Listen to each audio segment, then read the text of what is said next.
I created Amelia Music Studio because I wanted a place where anybody could come and take lessons. So regardless of how you fund your lessons or your ability level,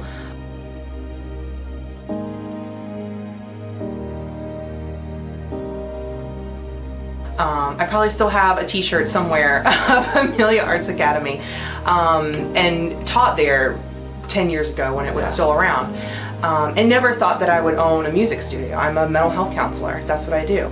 So it's just really been awesome to see people from Fernandina, people from Yulee, people from St. Mary's come down, you know, folks that are band directors, folks that have just graduated high school, you know, just the gamut of people wanting to pull together and put something awesome on.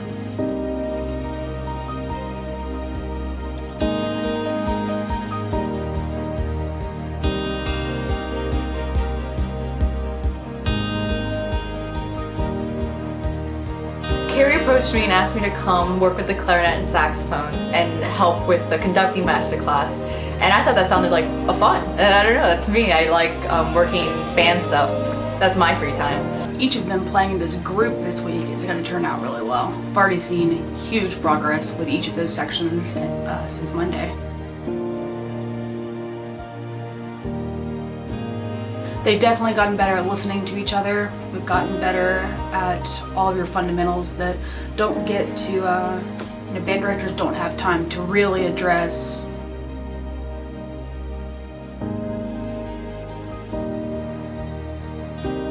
clinic or teaching situation. You have to be able to break down and explain everything you do. So when I do a drum lesson, I talk about the muscles, I talk about the fulcrum, the fingers, the forearms, you know, the breathing technique, the posture. I mean, it's all that. So now I'm connecting with the student, and I just like in the session today here at the Academy, I have the students do that. So there's that involvement, you know. And that, I think, is why, you know, it's a dynamic presentation, you know. I like to pump everybody up. I want to really inspire them. I think it was a great experience for the high school marching bands from Yulee and Fernandina to be able to come out and play for the Amelia Music Studio camp.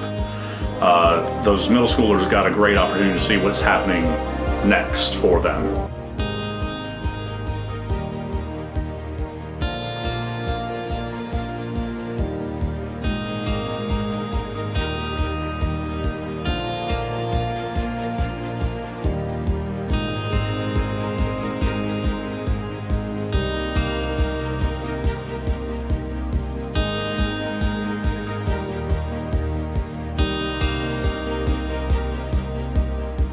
The tour of Amelia Music Class was really fun. I thought that it's definitely something different because these kids are probably used to doing band, so to see a real live theater where there's music and acting and singing is definitely a great exposure for them. They got to see the pit, they got to see the green room, some of the stage and props, and you never know, that could open up an interest for them to want to do acting as well. So I thought it was really beneficial to the tour.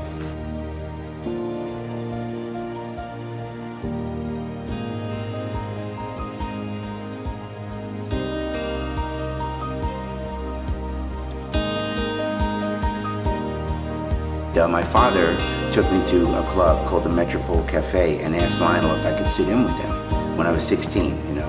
And I knew the recordings and everything, so Hamp let me sit in, and I got up there with that big band, and when I heard that full big band and what it was like to play drums in it, my face went from like this to like, I mean, I couldn't believe it. It was like, man, the hair back of my neck stood up. It was just unbelievable. So I was really bit by the bug, you know, to want to become a professional musician. So, and I just love it, you know, I do it from my heart. I love music, I love making people happy, and I feel happiest when I'm playing music. Not only did I think it was good practice for my career because I'm going into music education, I also thought, you know, while doing this, it really invigorated me to love music again and teaching again. I think it's part of being a healthy person to have a lot of different skills and to be a well-rounded person. Being a musician, you have to play well with others. Even if you're using a different language and that language might be your instrument. You learn people skills, and you know how to function as a group. And I think our community, our country, our world can learn from being better group communicators and helping each other. And I think music can be the vehicle